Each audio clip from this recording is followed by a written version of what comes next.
Good morning. We are starting with the chapter 6 of the organizational behavior session. Chapter 6 is on attitudes.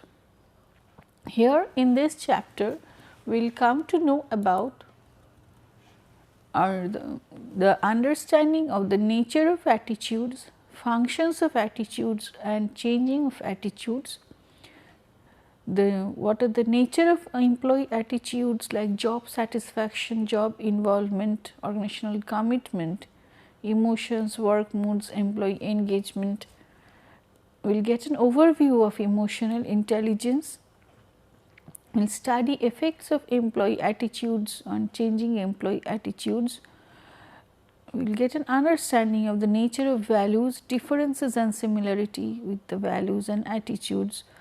To gain an understanding of societal values, cross-cultural values, organizational values, personal values and work values.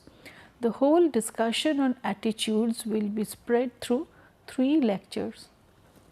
And in the first lecture, we will get an overview of the attitudes, its functions and changing nature and changes of attitude, its effect on behavior and vice versa. What is an attitude? Attitudes are learned predispositions and represent a cluster of beliefs, assessed feelings and behavioral intentions towards aspects of person, aspects like a person, object or an event. So, if you just go through this definition, what is an attitude? First is attitude is a predisposition, it is a learned predisposition and it represents a cluster, it is a conglomerate, it is a cluster of beliefs, feelings and behavioral intentions. And so, it consists both cognitive, affective and conative part, and attitude is always towards something. Attitude is always towards an either attitude is always having an attitude object. It can be a person, it can be object, it can be event or any other things present in the environment. It could be inanimate things, it could be living beings also. So, and next point is attitudes are evaluative statements.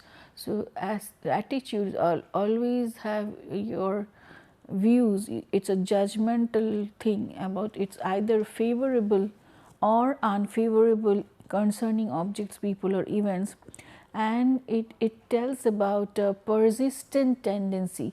So, attitudes it is a defining is it is a persistent tendency to act, feel and act in a certain particular way towards a certain person, event or a object.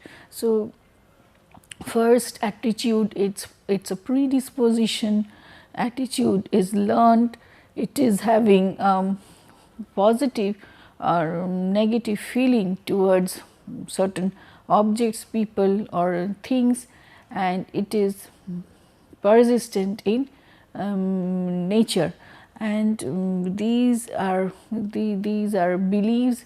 Then the attitudes is a combination of beliefs, feelings and behavior intentions. All these things together define what is an attitude, because attitude is a learned predisposition and it is having a judgmental or evaluative aspect of positive, either positive and negative, and it is persistent in nature. These characteristics of attitude makes it so much very important in the field of organizational behavior, because it affects your behavior, how you behave in the organization, and behavior also vice versa affects your attitude. We will come to know about that part in a in the next few slides that we are going to discuss over here.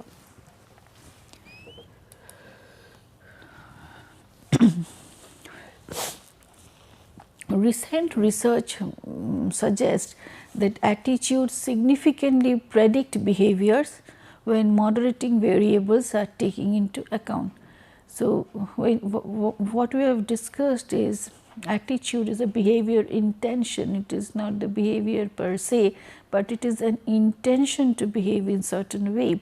So, that attitudes will significantly predict behavior when certain moderating variables are taken into consideration, like importance of the attitude to that person, specificity of the attitude, whether the attitude is very specific and could be connected to certain behavior pattern, or it does not have that behavioral outcome, accessibility of the attitude, whether we can access that attitude now and then in the organization, social pressures on the individual while we are trying to access that attitude, direct experience with the attitude, like whether we have seen others performing it in the same way or not. So, these are some of the moderating variables which, if taken into account, can significantly predict attitudes, can significantly predict the behavior.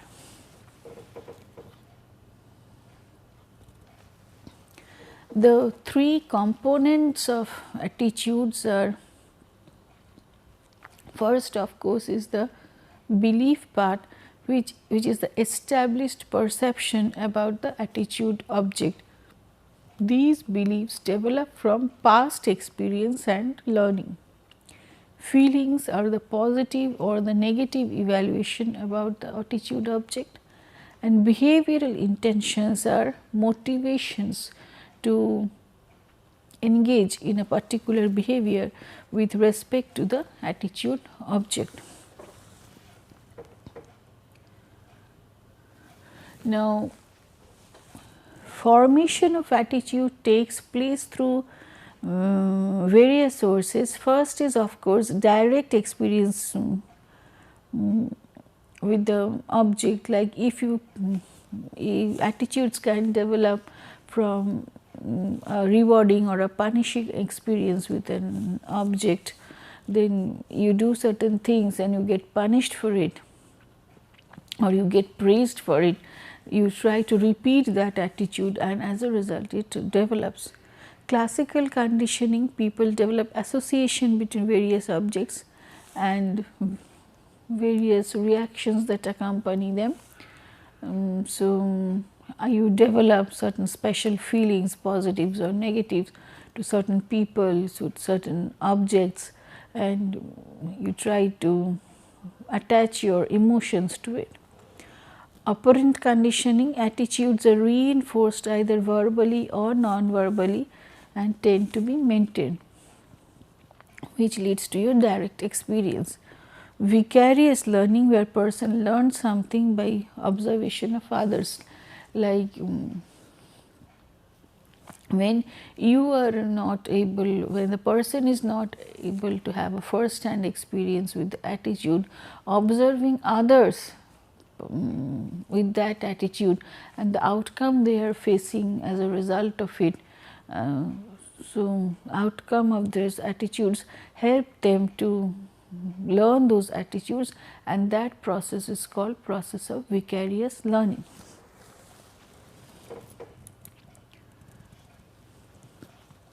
Formation of attitude is influenced by the family. First and foremost is the family.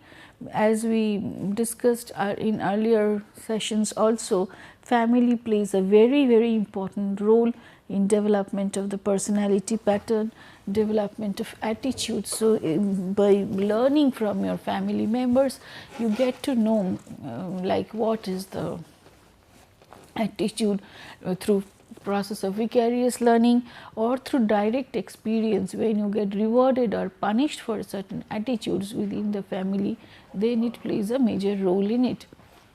Next is of course the neighborhood. where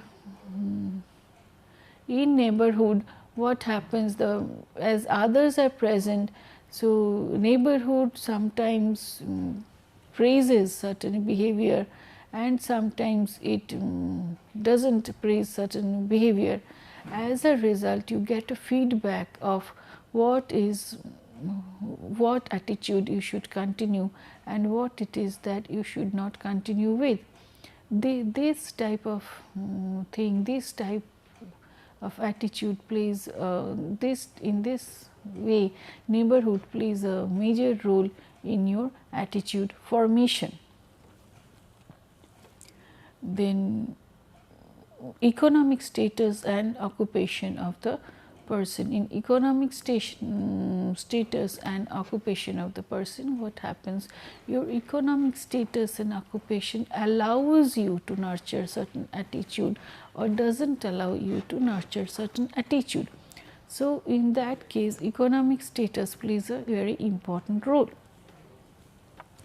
Mass communication in like the newspapers, the radio channels, the advertisements that you see in the TV, all these things help to develop attitudes because they project, they tell about certain attitudes of a certain age group, and people try to learn by hearing or observing those things in the TV or radio and or by reading things in the newspapers. So, all these are possible sources of learning of attitudes. Attitudes have certain functions for the individuals. First, of course, is utilitarian. Attitudes are formed because either the attitude or the attitude object is helpful, is instrumental in helping the individual to gain a reward or avoid punishment. So, at first function of attitude is of course utilitarian in nature. Next is ego defense function. People form certain attitudes to defend their self image, to enhance their self image. That is called ego defense function of attitude. Value expressive functions. Attitudes represent value system. All people share a set of personal values, predispositions that they believe, strong beliefs that they have, and attitudes help us to express those values. Knowledge functions. Attitude often is substituted for knowledge. So, what happens if we are not having very first hand knowledge about certain objects? So, attitudes in the like specifically stereotypes that you are having about certain person or object helps us to act in certain ways towards a person or a object that or event. So, in attitude helps to substitute knowledge.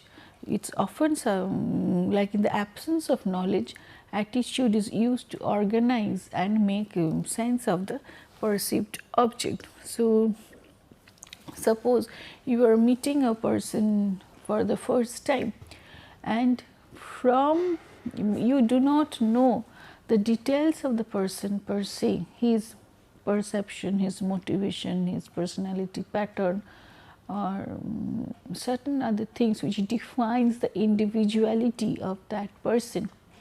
But you come to know like this person belongs to a certain maybe culture group or particular that person is in certain occupation. So, what you do based on your previous knowledge, predisposed learn, like it is a predetermined, predisposed knowledge about that particular occupation and how people of that particular occupation or that particular culture generally behave. So what you, with that template, you try to interact with this new person that you are meeting for the first time. So what happens, though you are not having a first hand knowledge, one to one knowledge about the individual person per se, based on your attitudes that you are having about that particular group or occupation, people in that particular occupation, drawing cues from that, you are trying to interact with this new person that you are meeting for the first time, and it helps as a substitute of your knowledge.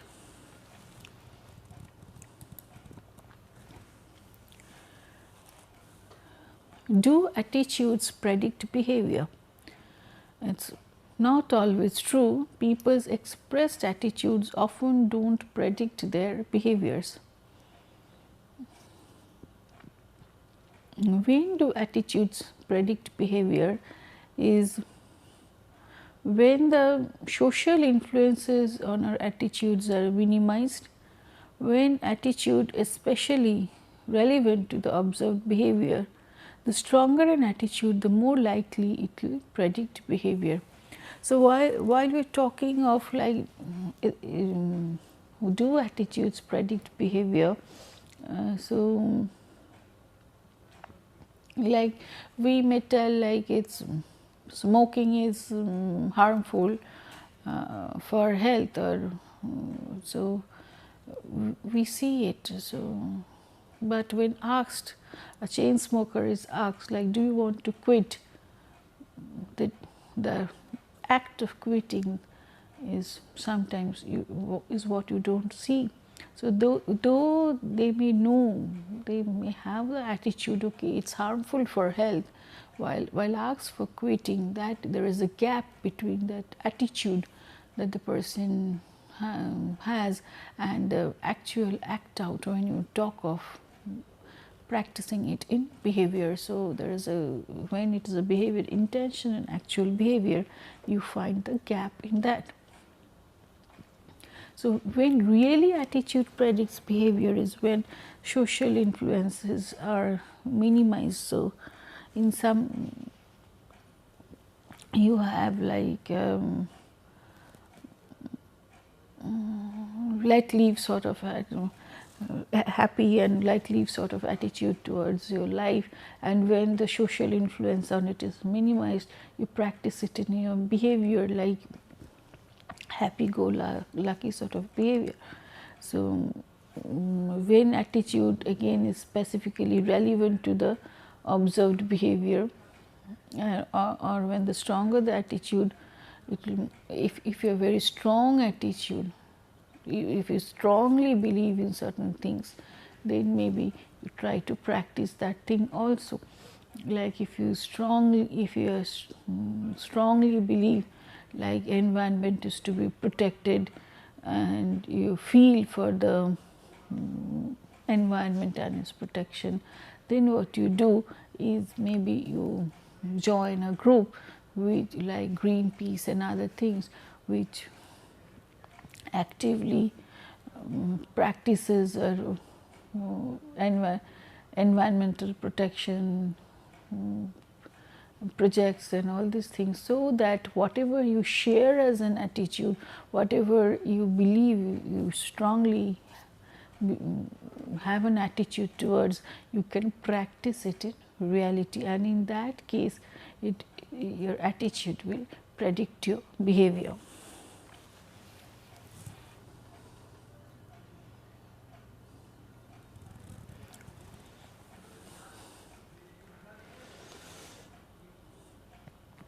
Attitudes gain strength, increase in potency. If we think of our attitudes before we are acting, so if you are practicing it before you are acting it out, if you are thinking about what are your likely attitudes, you can like it increases in potential. You become self-conscious about your attitudes, so then it becomes strong. And if your attitude is gained through experience also, then these attitudes are more stronger in nature.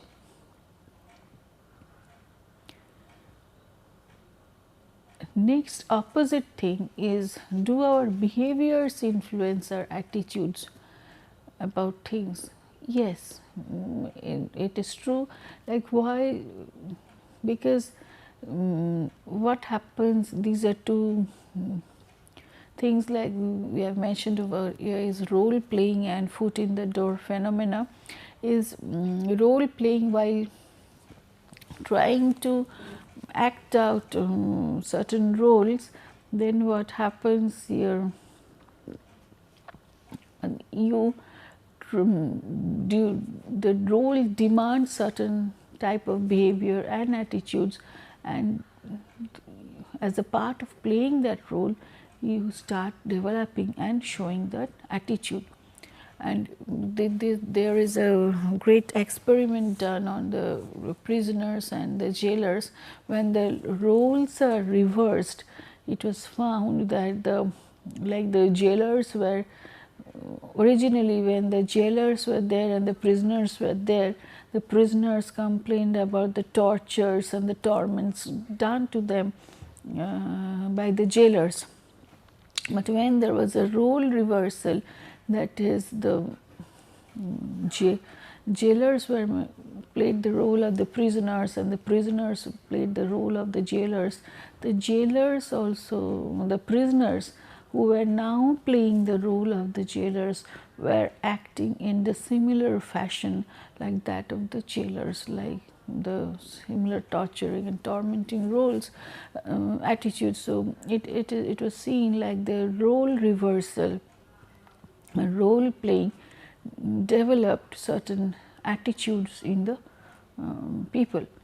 Next is the technique which is called foot in the door phenomena. Like, a certain part of the behavior, you take small steps towards developing certain attitude. By small step, like you can change an attitude from no to yes, which is sometimes used by the salesmen. Like when they come to sell you certain things, what happens, they first ring the bell at your home and you tell, okay, I don't want to buy this product because I don't have time or I have plenty or whatever reason.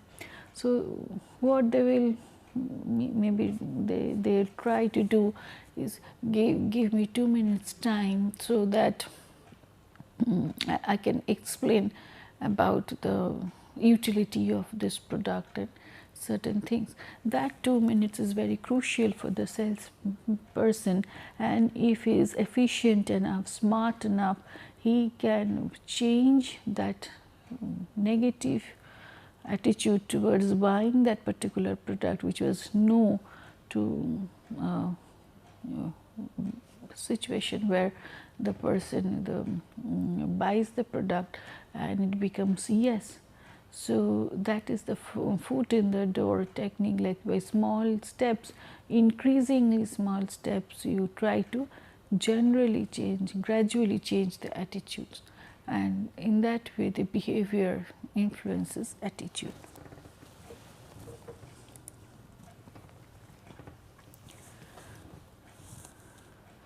What explains why behavior shape our attitudes are: first is, of course, self-presentation theory. Second is cognitive dissonance theory. Third is self-perception theory. In self-presentation theory, what happens? We match our attitudes with our actions to appear favorable to others. We adjust to appear pleasant and to avoid offending others. So this is utilized in the foot in the door technique. So to maintain our self image, sometimes we cannot say no, and we go on yielding and saying yes to what the stimuli from the environment is telling us to do, and we try to match our attitude with our action. Action is we give time, or we try to appear courteous and give time to the salesperson, okay, 2 minutes to explain. And generally, in order to appear in the same way, like we are favorable and courteous, we go on yielding, and generally that is to match our attitude with our action in order to appear pleasant and to avoid offending others. Sometimes our attitude changes from total no to total yes. Cognitive dissonance theory. Tension arises when you are aware of two simultaneous inconsistent cognitions. To reduce the dissonance, we change our attitudes so that they will correspond to our actions. We correct discrepancies between attitudes and behaviors. We often experience dissonance when making big decisions. To reduce the dissonance after making our choice, we upgrade the chosen alternative and downgrade the unchosen option.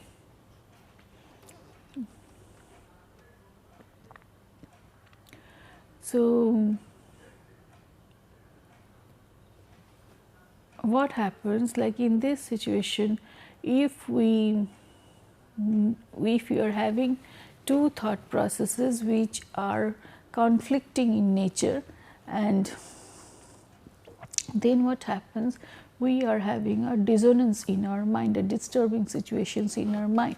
So, what we do, we try to correct the discrepancies between our attitudes and the behavior, which may be done in both positive and the like negative senses. And we then, after that, when we often experience like after reducing that gap, what we do, we upgrade the chosen alternative and downgrade the not chosen alternative. Things could be like sometimes making ethical decisions in the cognitive dissonance may arise while making decisions in the organization concerning the areas of ethics also. Like we know, like it is wrong to tell a lie, it is good to be honest, and you should not bribe a person. All these things are there, values practiced by the organization and personal values that you believe in. Now, if you have to bribe a person to get certain orders for your company, so what do? Then there will be a cognitive, you have an attitude like it is very wrong to bribe a person, it is good to be honest, never tell a lie sort of attitudes. And then you are the person who becomes, who is instrumental in rather who has to pay the bribe and to get certain things done for your company. Then what happens, this dissonance starts, and there is there appears a discrepancy between your attitudes and your behavior, what you believe in and what you feel good and bad about, and the behavior. So, in order to reduce this discrepancy, what you try to do is, first you try to correct the discrepancy between the attitudes and behaviors. Either you do not pay the bribe because you support your attitude too much, or you change your attitude to certain extent to reduce the gap between the behavior and attitude by framing a concept like it is, yeah, it is not good to pay a bribe, but in certain situations amounting to this, if this is the context, then it is, and you have to do it, then maybe this is permissible. It all depends on how you frame it, and how you are like how you are reducing the gap, either by changing your alternatives, or reframing, rephrasing your alternatives that you are having. But anyways, the thing is to reduce the dissonance, the mental dissonance, the cognitive dissonance that you are facing regarding this discrepancy between your attitude and the your behaviors. And in every big decision that you take about your organization, you have to, generally this cognitive dissonance occurs, like you generally employee friendly organization, but what about when the decision you have to take regarding, like you have to part with some of your employees who according to your present situations, the business situations that you're in, you feel like are no more required for you. So do you feel a dissonance over here? Do you like sense have a feeling of a dissonance, a cognitive dissonance appearing between the behavior that you are about to do, about to act out, and your attitude towards your employees? So this is one of the examples. These type of dissonance, these type cognitive dissonance occurs while you are taking your major decisions in the organization, and then you have to reduce that dissonance based on certain reasons that you frame for yourself, and then whether you upgrade the alternative that you choose, and then give more importance and highlight on the alternative that you choose, and downgrade the other unchosen options. Self-perception theory is when you are unsure about your attitudes, what you do, you examine your behavior and the circumstances under which it occurs. So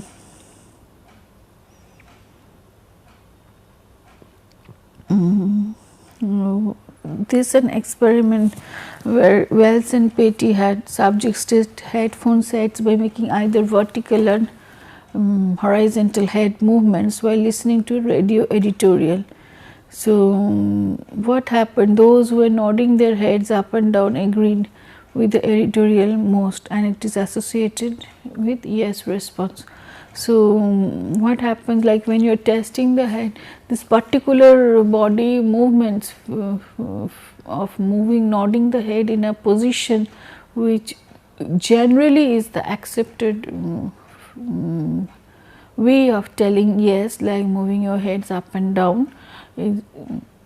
By developing that attitude, you just try to, by developing that physical behavior, you try to form an attitude of yes towards the editorial response. So that is where the behaviors and circumstances under which it is occurring helps you develop your attitudes.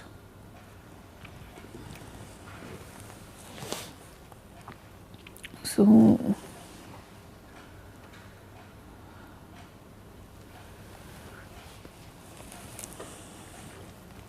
one of the major factors again for changing attitudes is communication and persuasive communication. So persuasive communication is a communication which is aimed at changing people's attitudes, and it's whether the persuasive communication is successful or not, it depends on several factors. First is of course the source from where that persuasion is being done, and then it depends on the communicator, and thirdly on the message. Then source affects what attention, comprehension and yielding. of the communication. So, sources which are credible sources helps in internalization of the message. So, if you are having some persuasive message from a credible source, then you get to listen to it and internalize it. Attractiveness of the source helps in identification of the recipient with the source of the message, and power of the source helps in your accepting it, complying to it. So, to be an effective communicator must have credibility based on his or her expertise, perceived knowledge of the topic, and also to be considered trustworthy. So, attractiveness of the source depends on the similarity of the source, familiarity and liking. So, the greater the similarity between the audience and the communicator, the better will be the that communication gets accepted and its greater effectiveness is there. So, in certain cases what happens, like peer group learning is, it becomes more effective while trying to change the attitude of people, because if the outsiders come and tell you like, okay, you go and change this attitude, or this is the outcome of your attitude, people sometimes do not take it, because the familiarity of the source, the attractiveness, or the similarity factor is not there. But when people who are of the same group, who have gone through the same experience, shares their feelings, tells you to change certain attitudes, sometimes it works. Like that we take in peer group technique in counseling, group counseling, especially to change attitudes towards drug, like smoking, drinking, or drug addictions, all these things where people who have similarly undergone through those therapy sessions, those rehabilitations, when they come and share about their experiences, it becomes more effective rather than a counselor sharing it or telling them to change their attitudes. So, power again of the source can be of three types: power of sanction, of positive compliance, and scrutiny. Like if somebody has the power to reward you or to punish you, then your attitudes, then attitudes are are prone to more change, because if I am not carrying out the order given by this source, or I am not complying to the request made by this source to change my attitude, then because this in power dynamics, this person is much higher than where I am in the organization, maybe I will not get the reward, or I may get punished for it.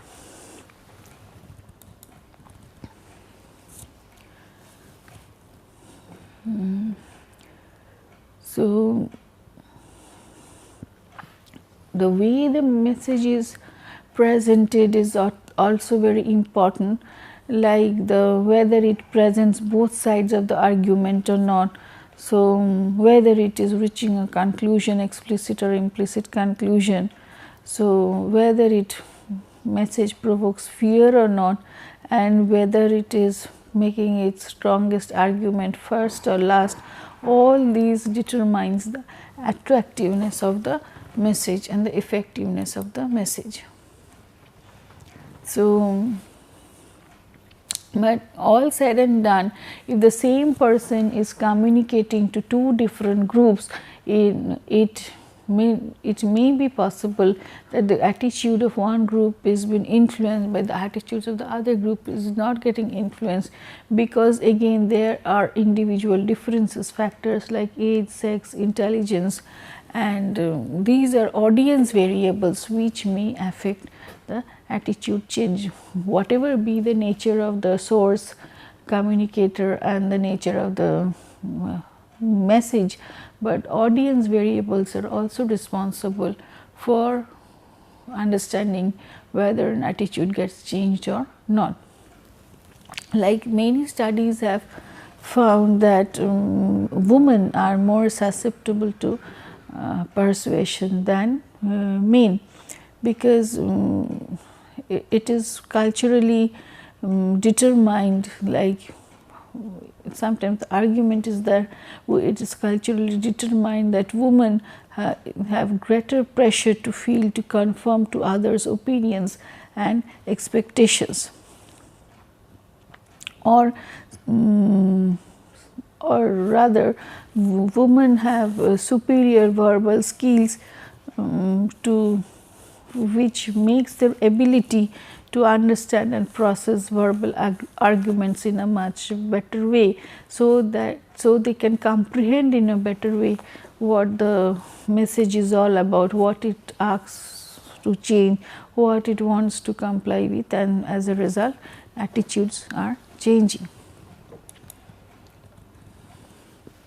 The effect of intelligence on attitude change is inconclusive. So, because more intelligent one is, so that will he or she can try to look into different aspects of the same thing before trying to change it. He becomes less easily persuaded, because he or she can detect the weakness in the other person's argument. However, there is a direct link between self-esteem and attitude change. So, people with high self-esteem are too strong in their self-esteem to be persuaded to change, while people with low self-esteem are not attentive enough to absorb the persuasive message. So, people with moderate self-esteem are those who are likely to be attending to persuasive messages and who are more prone to change their minds.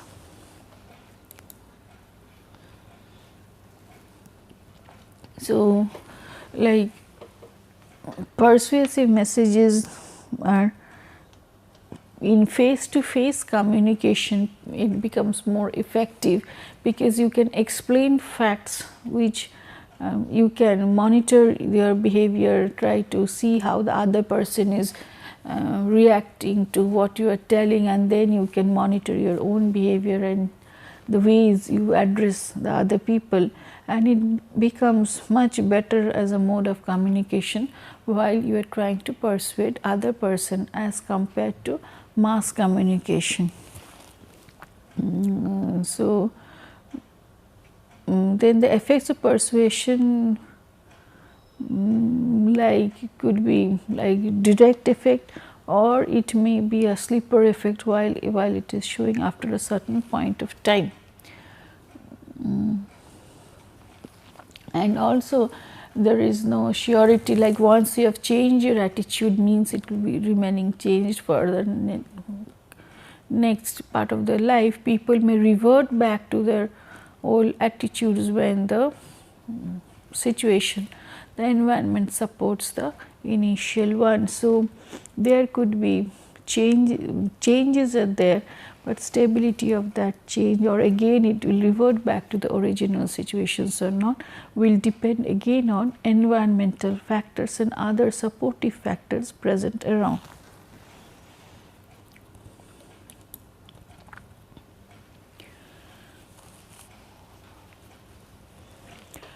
So, McGurry suggested like the information processing model of persuasion, where in order to change listener's attitude, he must capture the attention. The listener must comprehend the message, and then he may yield to the argument and then retain it until there is an opportunity for action, which is the final step in the attitude change. To make it sure like there is a change in attitude, that person needs to act it out, that is the changed attitude, because and link it with the changed behavior. So, all these are information processing model of persuasion. Barriers to attitude change are like prior commitments that you are having, like what is like your psychological investment in the earlier attitudes that your values and earlier attitudes that you are having. If you are having insufficient information about the new expected attitude, then how to do it, what is the source, and how it is communicated to you, then these may act as barriers to changing your attitude. So, overcoming these barriers is possible by providing new information, more detailed information about the newer alternatives, benefits of it over the older alternatives, all these things. Then sometimes use of fear, if the source is powerful enough and has a capacity of rewarding and punishing, then use of fear may help to change the attitude. The friends and peers are important influencers in changing attitude. Then co-opting approach, whether you decide to co-opt for changing that attitude. And attitude change can be of two types, like congruent change, where you move in the same direction what of the original attitude. What you do is it changes from, suppose, from positive to more positive. Incongruent change is change in the direction of attitude itself, that is from you change from a negative attitude to a positive attitude. Congruent attitude is one you remain in the same direction, the degree of it becomes more intense or lesser, more positive or less negative. But while you are talking of incongruent change, from positive you change to negative, or from negative to you change to positive. So, effect of attitude on behavior is that attitudes have influence on the perception and behavior of the individuals, and they affect behavior through the cognitive dissonance and self-fulfilling prophecy. The theory of reasoned action developed by Fishbane and Eisen, they deal with the study of attitude and behavior. The key application of this theory is prediction of behavior intention and spanning of attitude and predictions of behavior. The subsequent separation of behavioral intention from behavior allows for explanation of limiting factors on attitudinal influence. So, the components are like three components, which are like behavioral intention, attitude and subjective norm. So, suppose you want to go for a new exercise program, as example given by Miller in 2005. So, attitude is a sum of beliefs about a particular behavior weighted by evaluations of these beliefs. So, what you may believe in, that exercise is good for health, it makes you look good, it takes too much of time, and that exercise is uncomfortable. Each of these beliefs can be weighted, like health issues are more important to you than the looks and the issues of time and comfort. Subjective norms, it looks at the influence of people in one's social environment on his or her behavioral intentions, the beliefs of people weighted by the importance one attributes to each of their opinions, will influence one's behavior intention. So, example given over here is that there could be some friends who are good exercisers and they will encourage you to join them. However, your spouse might prefer a more sedentary lifestyle and does not want to work out. So, the beliefs of these people along with the weightage that you put to their beliefs, the more important these people are to you. So, who is more important and whose opinion is more important to you, it will influence your behavioral intention to exercise. So, which will lead to your behavior to exercise or not to exercise. Behavioral intention is a function of both attitude towards the behavior and the subjective norms towards the behavior. So, which will predict the actual behavior. So, your attitude to exercise will be combined with the subjective norms about exercise, with each with their own weights, will lead you to intention to exercise or not to do it, then which will lead to your actual behavior. According to Triandes, perceived consequence of an action, affect evoked by the action and social factors influence behavioral intentions.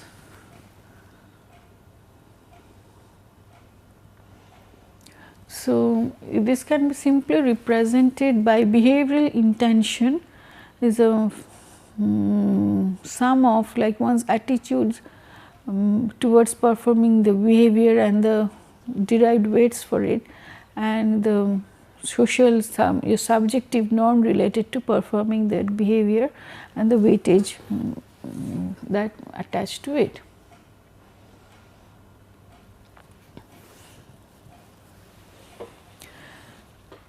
Shepherd in 1988 told that there are 3 limiting conditions on the use of attitudes and subjective norms to predict intentions and the use of intentions to predict performance of behavior. These are the goals versus behavior.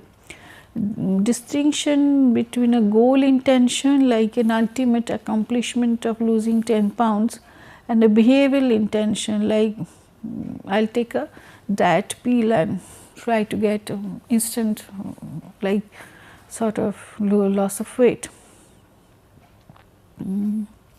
So, what you can do, you can lose your weight by either exercise or by taking a diet pill. So, what there is a difference between your goal intention and the behavioral intention, the choice among alternatives. So, the presence of more choices may dramatically change the nature of intentions process and the role of intention in the performance of the behavior. So, if more alternatives are present to you, you may find out like what you are trying to do, the behavioral intention, goal intention, and how to reach that goal through what type of behavior. All these number of choices may determine it. Intentions versus estimates. There are clearly times in what one intends to do and what one expects to do are quite different. So, I may intend to do so many things on earth, but what I can really expect to do based on the constraints that I am within, the situational constraint are sometimes quite different. So, one actually so expect, so there is a difference between these two things. So, beliefs and evaluation of behavioral outcomes may define attitude towards the behavior, will define behavioral intention. Again, normative beliefs and subjective norms will define behavioral intention, and that will define the behavior. There has been revision of this theory by Azen himself into the theory of planned behavior. This extension involves the addition of another major factor predictor, which is the perceived behavioral control to the model. So, this control factor as we are telling like what is the intention and what we actually expect from ourselves, what actually we can expect could be different, because due to this reason of perceived behavioral control, because we may intend to do so many things, but not all part of, we cannot control the whole part of our behavior. So many things depend on the situations and the contextual factor, the locus of control, things that is in our control, things we know that is not in our control, and it depend, and we are in the control of the outside agencies. So perceived behavioral control is one of the mechanism which is translating the intention of behavioral intention into expectations to behave in certain ways. So because that the actual behavior is thwarted because they lack confidence or control over the behavior. So the changed model is, if you see, behavioral beliefs will lead to attitude towards the behavior, normative beliefs is subjective norms will lead to intention, that is to behavior. This is the first part of the model that we saw earlier. Added portion is of course this control of beliefs and perceived behavioral control. This will affect your intention and actual behavior, because then with this will try to change the intention into the expected behavior, and this will act as actual behavioral control, because the intention while getting translated into behavior is just influenced by this perceived behavioral control, and my belief about how much I can control my behavior, whether I am confident that I can change my intention into my actual behavior. All these factors will influence the intention, and then it will get translated into the actual behavior. So we will continue with the session on attitude in the next 2 lectures, based on like what is job satisfaction and what are the other organizational commitment, and what is employee engagement, and then again we will move to the next session on like more details about how these are going to affect the behavior, and followed by emotions, moods, emotional intelligence, values in the workplace, personal values, organizational values, how it is affecting the performance, and so on. Thank you.